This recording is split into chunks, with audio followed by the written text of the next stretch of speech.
The Strait of Hormuz, obviously, is their trump card to play.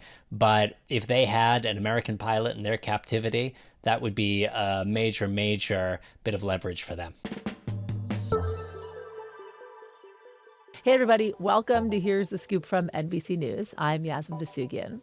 On the show today, college basketball fans are going to be watching their prop bets and their brackets for the weekend's NCAA's Final Four.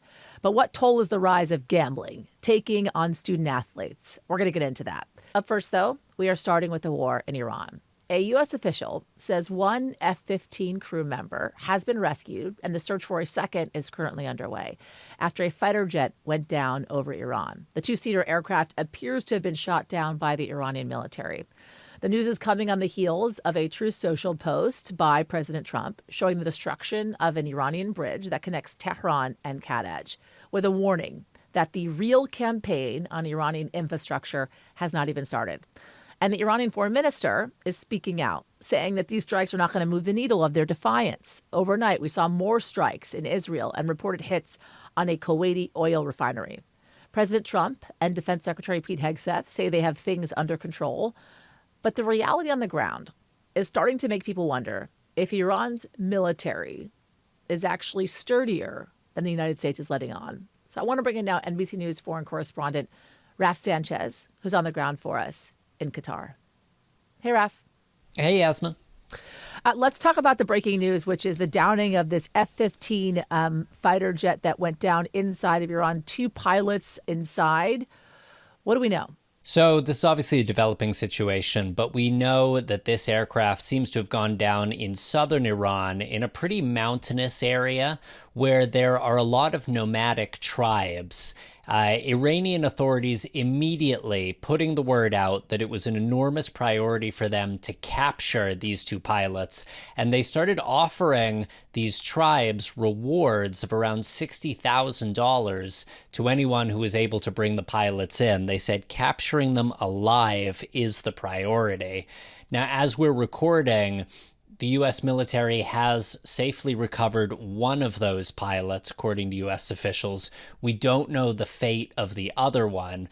But the fact that the Iranians are so eager to get these pilots alive indicates how valuable they would be as a potential bargaining chip in upcoming negotiations. The Strait of Hormuz, obviously, is their trump card to play. But if they had an American pilot in their captivity, that would be a major, major bit of leverage for them. This stands in stark contrast to the messages that we've been getting from both the Pentagon and the White House as well, which is that they have blown the Iranian military to smithereens, right? There's really not much left. In the speech on Wednesday night that President Trump gave, he said that the Iranian military threat had been nearly eliminated. Yesterday, the president posted a video of a bridge being blown up, and I mentioned warning that the United States has not even started destroying what is left in Iran. But if you couple that with the news of what we're hearing with this F-15 fighter jet and the continued strikes from the Iranians, is there a sense that the military is not as incapacitated as the Pentagon is making them out to be? Definitely. A big part of President Trump's primetime address was talking up the destruction that's been wrought on the Iranian military over the last couple of weeks. They clearly have been degraded, but they are still very much able to lash out at their neighbors. And as we learned today, they are still a threat to American aircraft in the skies over Iran. Just today, the Iranians hitting a desalination plant in Kuwait. That is one of those critical facilities that turns salt water into drinking water. Countries here in the Gulf totally dependent on those. Qatar, where I am right now, 99% of its drinking water comes from desalination plants. And so the Iranians still have the ability to hit targets in the region, as much as the Pentagon and the president like to say that they are all but smashed. So on Thursday, 40 or so countries met virtually to discuss, as you mentioned, the reopening of the Strait of Hormuz. And they want to stop, quote unquote, Iran from holding the global economy hostage, as the UK put it. That included also European countries, but also Gulf countries like the UAE, Bahrain as well. It came after this primetime address from the president, in which he said, essentially, and I'm paraphrasing here, listen, we have our own oil. You guys have to go and get your own, right? to ensure that that oil is making it through the waterway, the Strait of Hormuz. What, if anything, came out of the meeting of these European leaders along with these Gulf states? Really very little, Yasmin. The Europeans are totally on the sidelines here. They weren't consulted before the U.S. and Israel began this attack. They're not involved in the war. The president is berating them occasionally, but they're not major players here. The UK organized this virtual summit in London, and they discussed ways to reopen the Strait of Hormuz. They're talking about imposing new sanctions on the Iranians. The reality is, given the pressure Iran is under in terms of US and Israeli airstrikes and the fact that they are still not caving, it really seems very, very unlikely that new sanctions from the Europeans are going to move the needle. So where are we with the Strait of Hormuz? Because on the one hand, you have the president, as I mentioned, saying on Wednesday, go get your own oil, figure it out because we have our own. And by we, the president means the United States. And then on the other hand, he has said with a little more time, and I'm quoting here, the U.S. can easily open the Hormuz Strait, take the oil, and make a fortune. He said that this morning. Given all that, where are we with the Strait of Hormuz? Where are we with the passage of any type of ships through the Strait of Hormuz as well? So let's just start with the reality check. When the president says the U.S. is a net exporter of oil, and so it doesn't matter to us what happens in the Strait of Hormuz, that's just not how the oil markets work. This is a global market. Scarcity anywhere in the world drives up prices everywhere in the world. And that is why Americans are paying $4 plus at the gas pump right now. And if this continues, those prices are going to go higher. It simply is not the case that the U.S. is immune to this.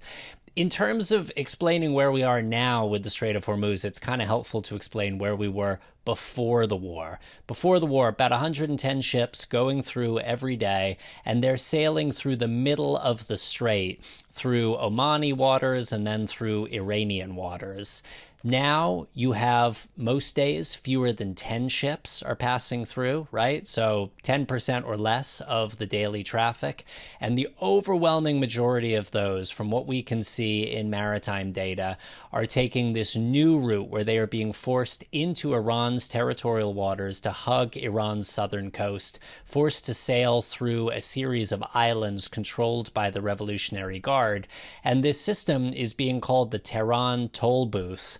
In some cases, these ships are being charged $2 million to pass through, and the Iranians are indicating that they want to keep this system of control over the strait in place even after the war.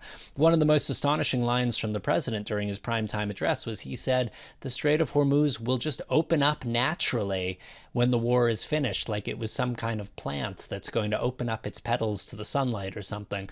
Nothing of what we are seeing in the region indicates that is going to happen. The Iranians are learning the level of control that they can exert over the strait, and they are indicating that they want to, at minimum, keep that level of control as a bargaining chip, and at maximum, it's potentially something that they want to hold on to for a long time going forward. Where are the Gulf countries on this idea that Iran wants to control the Strait of Hormuz even after the war ends? Because the Strait of Hormuz does not just hug Iranian land, it also hugs the Gulf countries. Yeah, I mean, it would be a total non-starter for the Gulf countries if Iran was in control of which ships can come and go, which oil, which gas is allowed out. That is kind of a nightmare scenario for them. And in that sense, that would be a much worse situation than it was before the war started. They do not want to see the Iranians in control of the Strait of Hormuz, but they are watching as the U.S.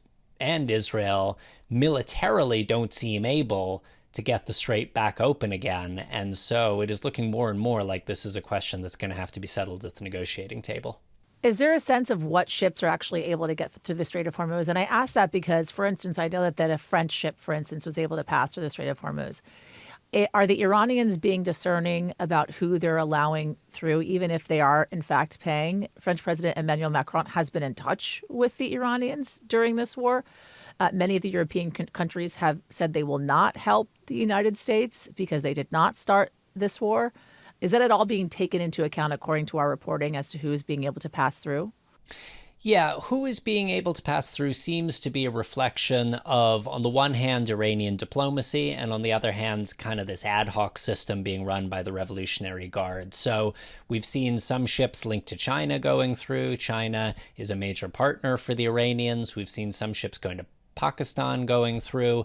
Pakistan has offered to be a mediator in talks between Iran and the US. Most of the ships, according to Lloyd's List, which is a maritime data firm, seem to be either carrying Iranian oil out of the strait or carrying goods to Iran in. Most of them have a nexus to Iran. And there at this point doesn't seem to be a totally clear pattern about which ships are being charged this $2 million toll and which are being allowed to go without. What are you watching for, especially from the Gulf states, when it comes to the next few days in this war? So first of all, we're all watching the White House. When President Trump gave his 9 p.m. primetime address, it was 4 a.m. local time here in the Gulf, and I was texting with an official in the Gulf, and they had set their alarm and woke up to watch the president's speech to see if they could get any clue about what was going to happen. They told me, this was a sentiment you hear also in the U.S., that this was basically just a rehash of what they had been seeing from the president's Truth Social posts. We will be watching to see whether Iran can keep up its rate of drone and missile fire. That will be a key factor. If they aren't able to do that, then their ability to maintain leverage at the negotiating table goes down. We'll be watching to see which ships are passing through the Strait of Hormuz. And we will also be watching for any signs from the Iranian regime that they are serious about negotiating and whether these talks move to Pakistan or not. Ralph Sanchez, thank you. All right, so it might be April 3rd, but March Madness is still alive and well. The Final Four teams face off this weekend in both the men and women's NCAA basketball tournament. And then by Monday night, the winners are going to be crowned. So throughout this tournament, college basketball fans have had their fun as well, studying the bracketology of it all, watching dozens of games, and maybe even placing some bets. In fact, just ahead of the games, the American Gambling Association estimated that fans would legally wager, get this, $3.3 billion on the Division I women's and men's basketball tournaments this year. That is a 54% increase over the past 3 years. But as the bets have been increasing, so has the harassment. A lot of players have reported being badgered by fans and classmates who are putting money on their performances. So how has this affected the emotional well-being of college athletes? And what steps is the NCAA taking to help them? For that, I want to bring in Clint Hangebrauck, Managing Director of NCAA Administrative Services. Hi, Clint. Hi, good to be with you. It's great to have you. I want to understand what these athletes are actually experiencing here, because you have these student athletes that are reporting abuse, especially when it comes to betting, right? According to a survey conducted by the NCAA back in February, Division I men's basketball players reported the highest rates of betting-related abuse, with 1 in 3 athletes saying they have received direct blame by fans for betting losses. What kind of abuse are we actually talking about here? Yeah, it's been really an unfortunate trend that we've seen with just the proliferation of legalized sports betting in America, that student athletes more than ever are being targeted for abuse. What we've seen is about 20% of the abuse is sports betting related. So oftentimes it's individuals who have lost a prop bet on an athlete's performance and they're looking for somebody to blame. So unfortunately, they're reaching out and targeting our student athletes. Are these classmates that are hazing them? Are they roommates? Are there people that don't know them?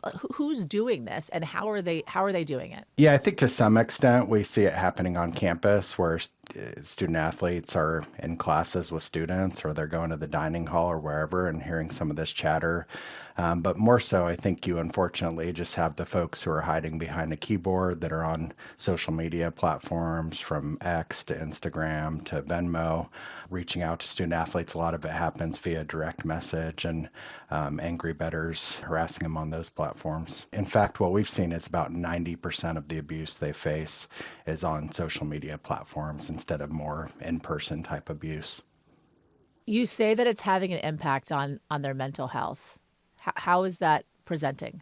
Nobody within their day-to-day work or life wants to have their performance scrutinized by others. What we're hearing is that they could win the game and feel like they had a really good performance on the game, but unfortunately, they may still receive abuse online from individuals who are saying, couldn't you get one more rebound? Couldn't you get 5 more points? Whatever it may be. So even having this positive experience of winning the game, there's negative implications for them with social media abuse. What's the solution? I don't think there's easy solutions necessarily. One of the things that we've been really trying to do is get rid of what we call prop bets within the regulated sports betting space. So bets that focus on the individual performance of an athlete, because in our view, that really puts a target on their back for abuse and harassment. We've already seen over half the states in America with legalized sports betting get rid of those player-specific prop bets, and I hope the other half of the states follow. We're trying to do a lot more with our schools on providing mental health resources and other harm prevention resources to be able to better support their student athletes on campus as well. We have a letter from the NCAA president to the State Gambling Commission saying, quote, to better protect student athletes, game officials, and competitions, state laws and regulations must be amended to remove the types of bets that we know are being manipulated. And the NCAA goes on to say the 3 factors as to why are harassment, solicitation of insider information, and spot fixing. Can you talk about how it is that these bets feasibly could be manipulated?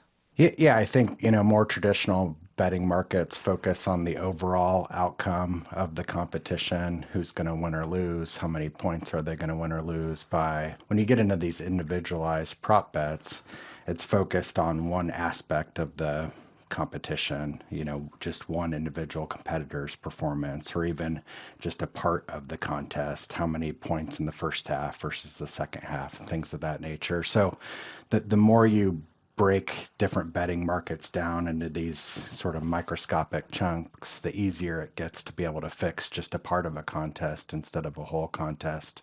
And so that's the concerns that we have from an integrity standpoint, from an insider information standpoint, like you shared. When you look at these microscopic bets, that information essentially becomes currency. And then, like I said previously, just when you attach individual athletes' names to a betting market, you're really just putting a target on their back for angry bettors to reach out and harass them. All of the stuff that we've been talking about here ties into kind of the integrity of the game and maintaining the integrity of all of these games. I know back in January, more than 24 people were charged with trying to fix NCAA and overseas basketball games, including more than a dozen current and former players. In the past year, you've had to ban numerous players who were involved in other point-shaving schemes.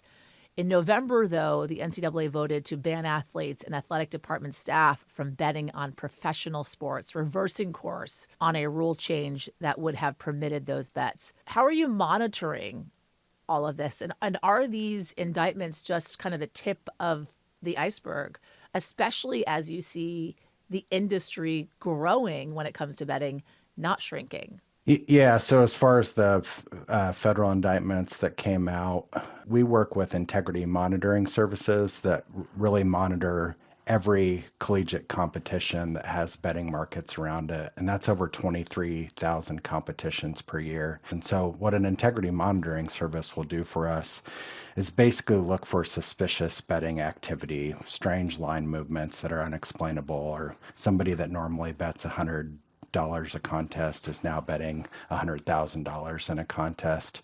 And so that really puts us in a proactive position to be able to identify those issues.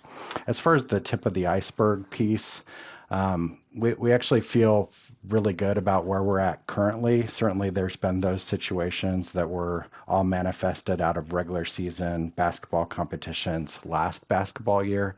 But so far for this current year, certainly for March Madness, there's been no concerns that we've identified from an integrity standpoint. But certainly with just this explosion of legalized sports betting, as well as the growth in prediction markets that we're seeing currently, it's something that we're continuing to be extra vigilant and monitoring. Back in 2021, the NCAA started allowing college athletes to earn money. with NIL rights, which are name, image, and likeness. They can now get paid, right, for endorsements, for social media deals, for autographs, for appearances, so on and so forth. Yep. I'm wondering if these NIL deals have minimized concerns about athletes trying to make money through gambling, right? Because they're now able to make money in other ways. Yeah, I think from our vantage point, they're potentially both a blessing and a curse when you look at it from a integrity and gambling standpoint. To your point, on the positive side of it, I think to the extent that you're making NIL compensation and other revenue sharing, that ultimately decreases the risk that you may be willing to accept money from an outside individual in some sort of nefarious betting scheme. So I think it's a positive from that vantage point. I think there's another school of thought that by having more money, you have more disposable income, and so it could potentially make athletes more susceptible to engage in gambling in problematic ways. So, I think it's still too early to tell. We don't have any data that suggests one way or the other, but we continue to monitor that and try to prevent both outcomes from happening at the end of the day. So before I let you go, I do have to ask you though, Clint, do you fill out a bracket for March Madness? Nope, we are not allowed to fill out brackets. So unfortunately I don't, but I watch all the games with great joy and just love this time of year seeing the excellence of our student athletes on both the men's and women's side. Clint Hangebrauck, thank you. Thank you so much. So the Final Four kicks off tonight with the women's matchups. UCLA facing off against Texas, while South Carolina takes on UConn. UConn also is still dancing on the men's side. They're going to play Illinois. Michigan takes on Arizona. The women are going to crown their winner on Sunday. The men are going to be wrapping up on Monday. All right, that is going to do it for us at Here's the Scoop from NBC News. I'm Yasmin Vasugian. We'll be back on Monday with whatever the weekend may bring. And if you like what you heard and you saw, press the subscribe button. We'll see you Monday. We thank you for watching, and remember, stay updated on breaking news and top stories on the NBC News app or watch live on our YouTube channel.